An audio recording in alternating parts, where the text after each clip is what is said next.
Ajal, kus me püüame keemiat vähendada, oma põldudel tõuseb taas päevakorda kündmine. Kündmine ja sealjuures siis ader on tegelikult väga universaalne põllude riist. Me saame adraga ideaalse seemnesängi, me saame hävitada umbrohtusid, me saame segada taimejäänuseid. Me saame neid töid teha väga erinevalt, et mis meil just parasjagu põhieesmärgiks on. Sealjuures on ader hästi reguleeritav, et neid ülesandeid korralikult täita. Keeruline just nimelt ongi seni olnud see adra reguleerimine. Ehk see on tüüti tegevus, kus me peame käima siis traktorist sisse ja välja, reguleerima adra juures midagi ja üldiselt ega väga palju seda tööd keegi teha ei viitsi ja lepitakse siis enam-vähem hea seadistusega. Nüüd tänapäeval, kus on siis järgmise põlvkonna adrad, nii nagu meil Kverneland 2501S nutiader, on need reguleerimised tehtud väga lihtsaks ja seetõttu on ka künd taas tõusmas au sisse. Väga oluline siis umbrohtude vastu võitlemisel on meil koorimisseadmed adra küljes.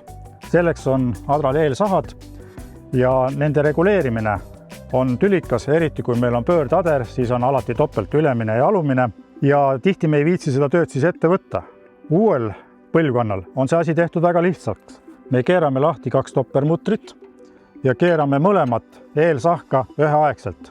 Kuna asi on lihtne, siis me seda ka teeme täna. Üks huvitav lahendus veel, mis on patenteeritud, on aeroprofiiliga adravannas. Et me teame, et vannas ümber armastavad taimejäänused ennast keerata ning ummistuda. Siin on tehtud kumeraservaga ja tagant ahenev vannas, mis tõttu taimejäänused liiguvad ühele või teisele poole ära ning oluliselt vähendavad adra ummistumist. Igal adral on põhimõtteliselt 4 reguleerimist. Need 4 väikest asja on need, mis kõige rohkem peavalu meile valmistavad ja mida me ei viitsi teha. Kuna neid asjade tegemine pole nii lihtne, et selleks, et midagi reguleerida, peame tulema traktori kabiinist välja, keerama siin võtit kuskil, minema kabiini tagasi, sõitma, vaatame, milline oli tulemus. Selgub, et reguleerisime vähe või liiga palju või vales suunas ja käima kogu aeg edasi-tagasi. Üldiselt lõpebki see siis sellega, et kasutatakse eelmisel aastal juba reguleeritud seadeid ja ei viitsitagi nagu väga palju enam käia, ehk et enam-vähem ja nii me siis künname. Teeme niinimetatud argikündi. Kui me aga tahame taimejäänuseid matta erinevalt, kas me tahame jätta peale väikse segu või matta neid sügavalt, kas me tahame umbrohtusid hävitada, siis me peame adra paneme erinevasse seadistusse. Ja nüüd uue põlvkonna nutiader on selles suhtes tehtud hästi kasutajasõbralikuks. Kõik reguleerimised siin on nüüd raulilised ja neid kontrollib siis andur ja reguleerimisi me teeme kabiinist ilma üldse kabiinist välja tulemata, sest siin meil ei olegi enam midagi teha.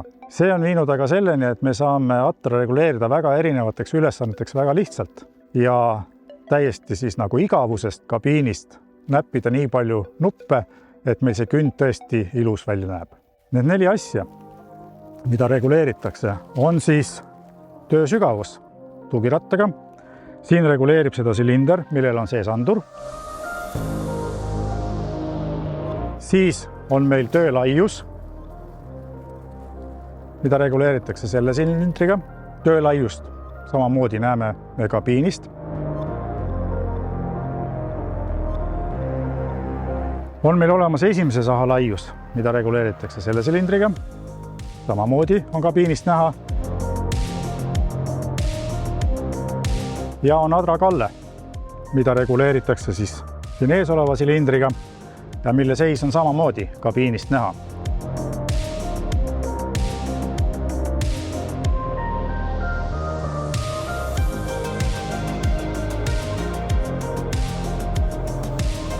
Kui me tavaadraga tahaksime künda näiteks 22 cm sügavuselt ja ütleme 45 cm töölaiusega, siis me ei tea paraku, millise mõõdu me peame panema silindrile või tõmmitsale peale, tugirattale peale või esimese saha laiusele. Me peame siis hakkamagi käima kabiini ja adra vahet, reguleerima, jälle sõitma, jälle reguleerima. Nutiadraga on see asi nüüd tehtud lihtsaks. Me lihtsalt kirjutame monitoris oma soovitud numbrid, 22 töö sügavust, 45 töö laiust, vajutame play nuppu ja ader läheb ise nendesse seadetesse. Teine asi, kui me tahame näiteks märkida otsavagu, siis me peame adra keerama väga imelikus seisu, reguleerima tugiratast, töölaiust, kaldenurkasid ja kõike. Me mitte kunagi ei tee, olgem ausad, seda argikünnil. Aga nutiadraga me lihtsalt valime menüüst funktsiooni, me tahame teha märkevagu, vajutame play ja ader läheb ise nendesse asenditesse. Mis siis väsitab künnimest peale seda, kui adera on rihis? On kindlasti see, et me peame hoidma sirget vagu. Meie maad on väga erinevad, lõimis on erinev, ühes põllu otsas on liiv, teises on savi, vahepeal on kuskil turvas. Erinev maa tõmbab atra erinevale poole ehk vagu kipub minema kõveraks ja vaguvao järel peab künnimees hoidma seda sirgena. Nüüd ader, mis on uue põlvkonna ader, on väga tubli selle poolest, et ta on ühendatud GPS-iga ja ükskõik kui kõver on meil vagu, GPS hoolitseb selle eest, et vagu oleks pidevalt sirge.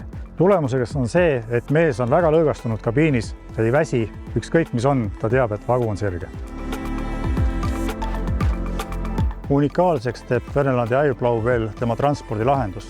See transpordilahendus toimub siis sellisel moel, et ader pannakse liblikasendisse, aga tema mast jääb avatuks, nii et kui ader on traktoril järgi, siis toimub see nii, nagu oleks haagis.